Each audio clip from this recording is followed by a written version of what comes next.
All right, we don't want to do this whole thing and nobody sees our awesome journey here. Okay, so today Jess and I are going to talk about tight hamstrings. How many hamstrings? Okay, so Jess does not have tight hamstrings, but I do. And I've got a chronic, like that really high top of the hamstring. I tore mine years ago, and it is my nemesis. And I have to pay attention to how I honor my body because it does creep up and haunt me every once in a while. But what I've learned, both personally and professionally, and Jess as well, is how do we stretch our hamstrings? Like, you know, we touch our toes, we tension, we bend, and we do these things and all that. And what we have discovered is that it's actually putting a lot of stress and strain on this hamstring. Like, hamstrings are very sensitive and they're very able to be irritated. And then we've also got that nice sciatic nerve. Everybody's heard of the sciatic nerve that likes to irritate up here, but also kind of runs down and creeps down the back of our leg. And what happens if we are just banging on that thing, they can start irritating that sciatic nerve too. And so some of your issues are potentially some nerve irritation as well. And we think that's muscular. So like, give me a like high five, thumbs up, something if you're watching this and you're like, oh my gosh, I stretch my hamstrings all the time and I always feel tight.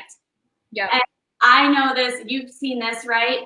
Where it was a common complaint, like, I just feel like I can never get them stretched. It feels better for a period of time after doing some stretching, and then they end up getting tight pretty quickly. So then they're chronically in this cycle of trying to stretch, which should be clue number one. Something's not meeting your body where it's at, what it needs.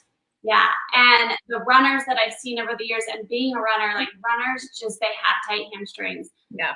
So my runners out there, give me a little wave too. Now, then we go into how many of you sit a lot during the day?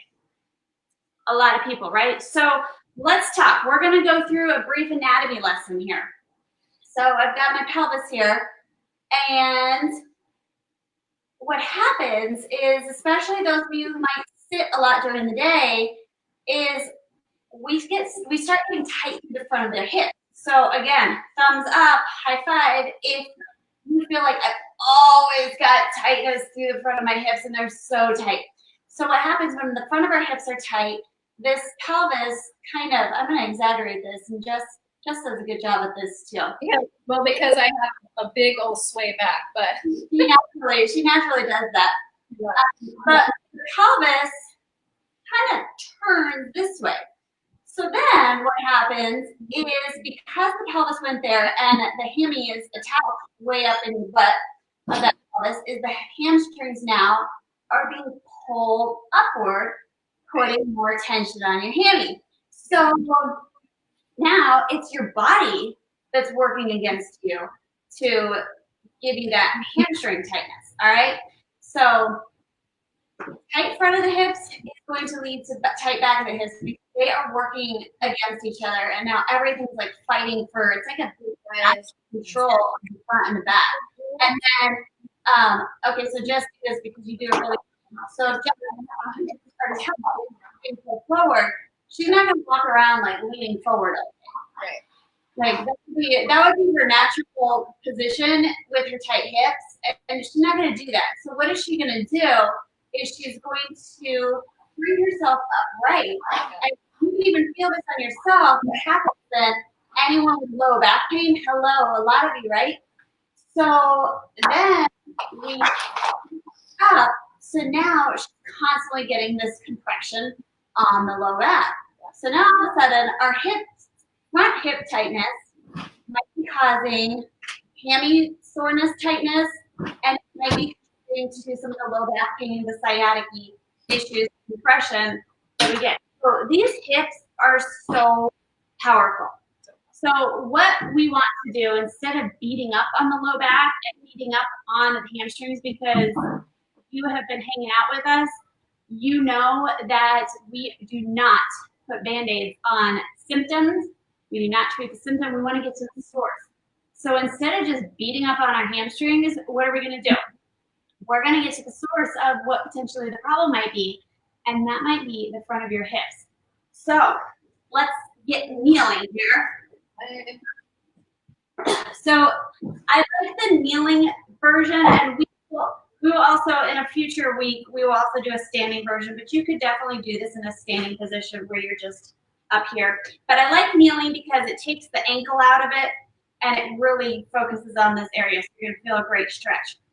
So the first thing that we're going to do is just shift in and out of it, but we're going to take our hands, we're going to lift, and we're not really hinging, we're just getting that nice length through that. Oh, that's good. Go from that angle, yeah. So see, like, Jess, she's not like banging up and hinging on her back, she's getting this nice lift, so she's not compressing her back, but we're opening up and shifting that hip. So you should feel that stretch, big, beautiful stretch through the front of that hip, and it should feel really good. And we take our hands because that's going to allow more of that lengthening through that hip also.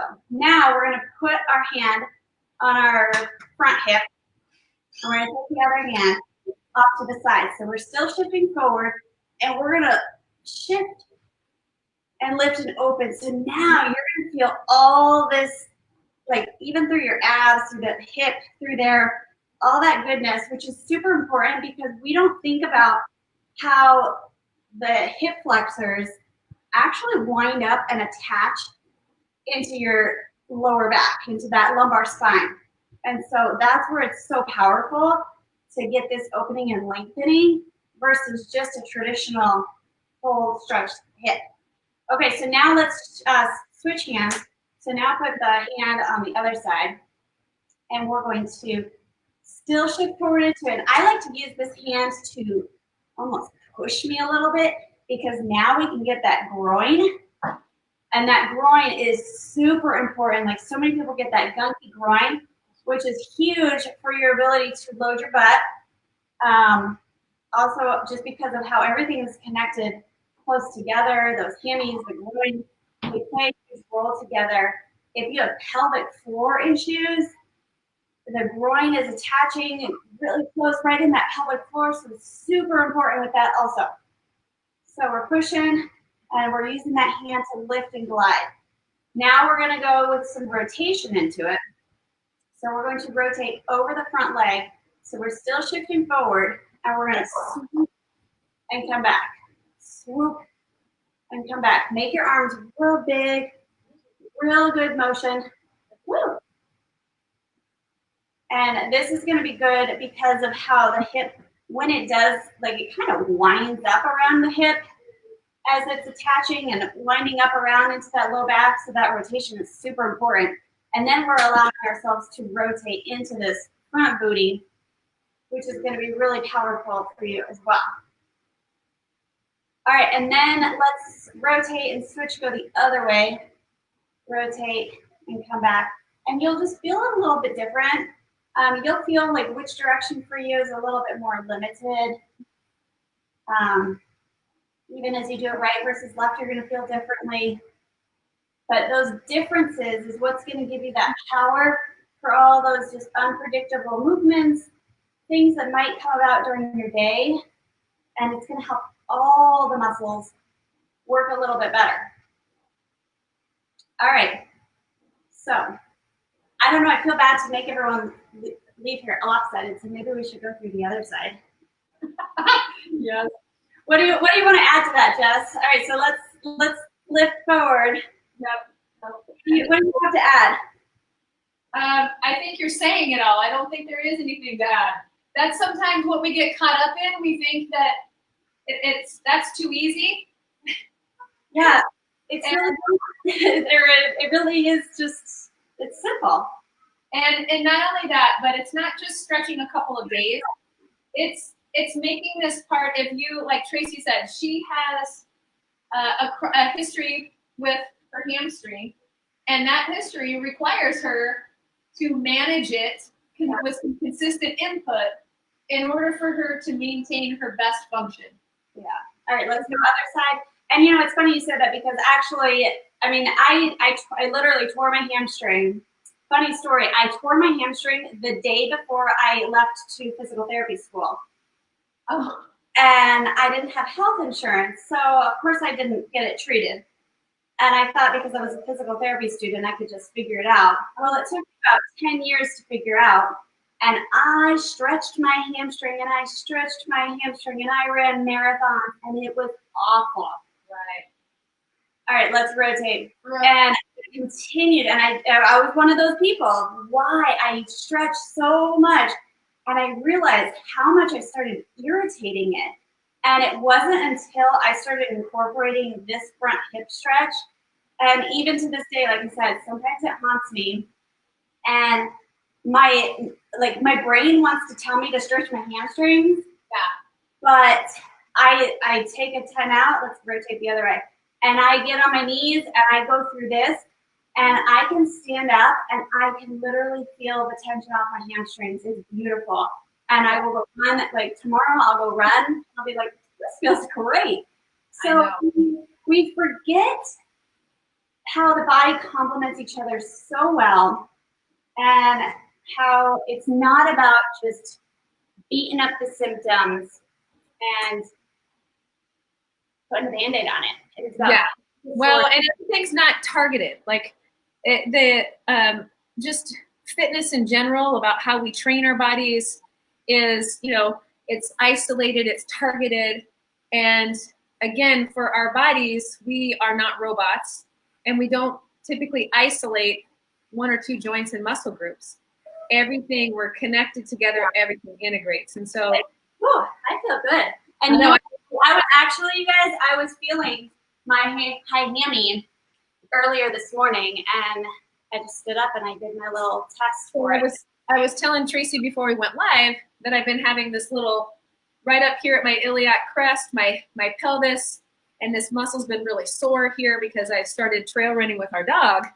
But interestingly, I mean, that's a frontal plane, a side-to-side plane muscle, but after doing that, now I don't feel it when I stand on that leg. So again, everything is connected, everything integrates. And so honestly, every person on the planet could benefit from doing a functional hip mobility program 2 or 3 times a week. Yeah. It only takes like what, maybe 10 minutes if you're gonna, you know, kind of target everything. Yep, if you go through that series that we just took you through, go about 5 each way, 5 to 10, take you a couple minutes. It is so simple, and I promise you, like, share this, you guys, do this. Like, everyone you know has hip tightness, and this has so much value, and we want you to feel this because it feels amazing. Our society does a ton of sitting, and that's not going to change. It's only going to get worse. So the low back pain, the hammy pain, the hip pain, and even because we got all this moving, it's just you know, here, upper back, and then that transfers to neck. I mean, everything's connected. The hip and shoulder, if you didn't catch it last week, we learned how much the hip and shoulder are connected. So I hope that this brought you guys some value. Jess and I both feel great. So hopefully you guys try this and let us know. And let us know how you feel when you do it. All right? Because we let us know too if you find that you've got an issue and you're like, you know what, this has kind of been bothering me for a little bit. Let's talk about it here. Let's fish it out. Yep. If you guys want to go live with us, please reach out to us. We want to walk through any little glitches that you're having and help you through it. And help your body move more successfully so that you can do the things